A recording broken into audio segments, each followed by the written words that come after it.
ಇಳಕಲ್ ತಹಶೀಲ್ದಾರ್ ಕಾರ್ಯಾಲಯದಲ್ಲಿ ಬುದ್ಧ ಪೂರ್ಣಿಮೆ ಆಚರಣೆ. ಇಳಕಲ್, ವಿಶ್ವಕ್ಕೆ ಶಾಂತಿ ಮತ್ತು ಅಹಿಂಸೆಯ ಸಂದೇಶ ಸಾರಿದ ಭಗವಾನ್ ಗೌತಮ ಬುದ್ಧರ ಜಯಂತಿಯ ಪ್ರಯುಕ್ತ ಇಳಕಲ್ ತಾಲೂಕು ತಹಶೀಲ್ದಾರ್ ಕಾರ್ಯಾಲಯದಲ್ಲಿ ಬುದ್ಧ ಪೂರ್ಣಿಮೆಯನ್ನು ಅತ್ಯಂತ ಭಕ್ತಿಪೂರ್ವಕವಾಗಿ ಆಚರಿಸಲಾಯಿತು. ಇಳಕಲ್ ತಾಲೂಕು ತಹಶೀಲ್ದಾರ್ ಅಮರೇಶ ಪಮ್ಮಾರ್ ಅವರು ಬುದ್ಧನ ಭಾವಚಿತ್ರಕ್ಕೆ ಪುಷ್ಪಾರ್ಚನೆ ಮಾಡುವ ಮೂಲಕ ಕಾರ್ಯಕ್ರಮಕ್ಕೆ ಚಾಲನೆ ನೀಡಿದರು.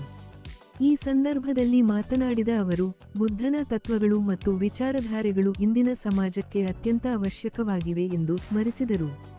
ಈ ಸಂದರ್ಭದಲ್ಲಿ ಸಮಾಜ ಕಲ್ಯಾಣ ಇಲಾಖೆ ಅಧಿಕಾರಿ ಕಟ್ಟಿಮನಿ, ಗಿರೀಶ ಅಚನೂರ್, ಮಹದೇವ ಕಂಬಾಗಿ, ಮಹಾಂತೇಶ್ ನಾರಾಯಣಿ, ನಾಗೇಶ್ ಮುಡುಗಲ್, ಸಮಾಜ ಸೇವಕ ಉಮೇಶ್ ಶಿರೂರ್, ರವಿ ಮದ್ನಾಳ್ ಅಲ್ಲದೆ ತಾಲೂಕು ತಹಶೀಲ್ದಾರ್ ಕಾರ್ಯಾಲಯದ ವಿವಿಧ ವಿಭಾಗಗಳ ಅಧಿಕಾರಿಗಳು ಹಾಗೂ ಸಿಬ್ಬಂದಿಗಳು ಉಪಸ್ಥಿತರಿದ್ದು ಬುದ್ಧನ ಶಾಂತಿ ಮಂತ್ರವನ್ನು ಸ್ಮರಿಸುವ ಮೂಲಕ ಗೌರವ ಸಲ್ಲಿಸಿದರು. ಮುಂದೆ ಬಸವಣ್ಣವರು ನಡೆಸ್ಕೊಂಡು ಬಂದರು. ಅದರ ನಂತರ ಬಾಬಾ ಸಾಹೇಬ್ ನಡೆಸ್ಕೊಂಡು ಬಂದರು. ಏನಪ್ಪ ಅಂತಂದರೆ ಬುದ್ಧನ ಸಂದೇಶ ಸಮಾನತೆ, ಸಹೋದರತೆ, ಸ್ವಾತಂತ್ರ್ಯ, ಅದನ್ನೇ ಬಸವಣ್ಣವರು ಸಮಾನತೆಗಾಗಿ ತಮ್ಮ ಜೀವನವನ್ನೇ ತ್ಯಾಗ ಮಾಡಿದರು. ಅದರಂತೆ ಬಾಬಾ ಸಾಹೇಬ್ ಅಂಬೇಡ್ಕರ್ ಕೂಡ ಸಮಾನತೆ, ಸಹೋದರತೆ, ಸ್ವಾತಂತ್ರ್ಯತೆಯನ್ನು ಸಂವಿಧಾನ ಪೀಠಿಕೆಯಲ್ಲಿ ಅಳವಡಿಸಿ ಆ ಸಂಪ್ರದಾಯ ಏನಿದೆ, ಆ ಬುದ್ಧನ ಸಂದೇಶ ಏನಿದೆ ಅದನ್ನು ಜಾರಿಗೆ ತರಲಾಗಿದೆ.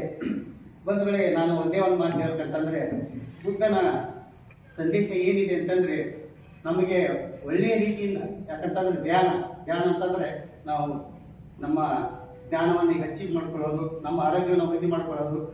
ಬುದ್ಧನ ಮೊದಲ ತತ್ವ ಏನಪ್ಪ ಅಂತಂದರೆ, ದುಃಖ ಯಾಕೆ ಬರುತ್ತೆ ಜನಗಳಿಗೆ, ದುಃಖ ಯಾಕೆ ಬರುತ್ತೆ, ದುಃಖದಿಂದ ಯಾಕೆ ಜನಗಳು ಓಡಾಡ್ತಾ ಇದ್ದಾರೆ, ತೊಂದರೆ ಪಡ್ತಾ ಇದ್ದಾರೆ ಅನ್ನೋ ಬಗ್ಗೆ ನಾನು ಅದಕ್ಕೆ ದಾರಿ ಹುಡುಕಾಡ್ಬೇಕಂತಂದು ತಮ್ಮ 29 ವಯಸ್ಸಿನಲ್ಲಿ ಹೆಂಡತಿ ಮಕ್ಕಳನ್ನು ಬಿಟ್ಟು ರಾಜ್ಯ ಭಾರವನ್ನು ಬಿಟ್ಟು ಕಡಿಮೆ ಹೋಗ್ತಾರೆ.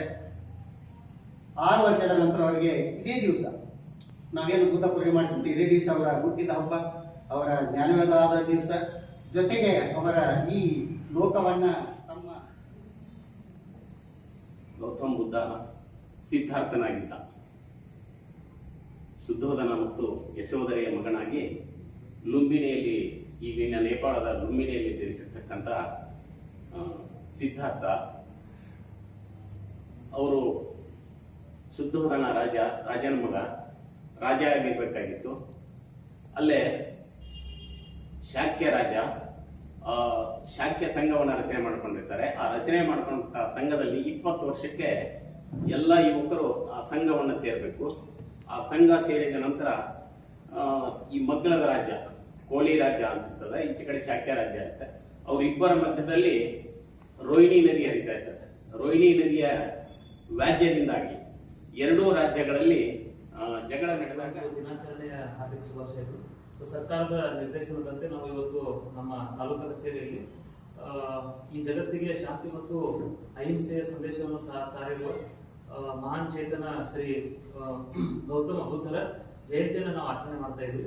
ಸೊ ಈ ಜಯಂತಿಯನ್ನು ಆಚರಣೆ ಮಾಡಲಿಕ್ಕೆ ತಾವೆಲ್ಲರೂ ತಮ್ಮ ಸಮಯವನ್ನು ತೆಗೆದುಕೊಂಡು ಬಂದಿದ್ದಕ್ಕಾಗಿ ನಾನು ತಾಲೂಕಾ ಆಡಳಿತದ ಪರವಾಗಿ ಧನ್ಯವಾದಗಳನ್ನು ತಿಳಿಸ್ತೇನೆ. ತಮ್ಮ ಪ್ರಾಸ್ತಾವಿಕ ಭಾಷಣದಲ್ಲಿ ಗುರುಗಳು ಹೇಳಿದರು, ತಾವೊಂದು ಬಾಲ್ಯ ಹಿಂಗಿತ್ತು, ಯಾವ ಕಾರಣಕ್ಕಾಗಿ ತಮ್ಮ ರಾಜ್ಯವನ್ನು ಬಿಡಬೇಕಾಯಿತು ಅಂತ ಹೇಳ್ಬಿಟ್ಟು. ಸೊ ಮುಂದೆ ನಾವು ನಮ್ಮ ಸ್ಕೂಲ್ ಟೆಕ್ಸ್ಟ್ ಬುಕ್ ಅಲ್ಲಿ ಕೂಡ ಓದ್ತಿದ್ವಿ ಅವರ ಮೇನ್ ತತ್ವಗಳು ಏನಪ್ಪ ಅಂತ ಹೇಳಿ.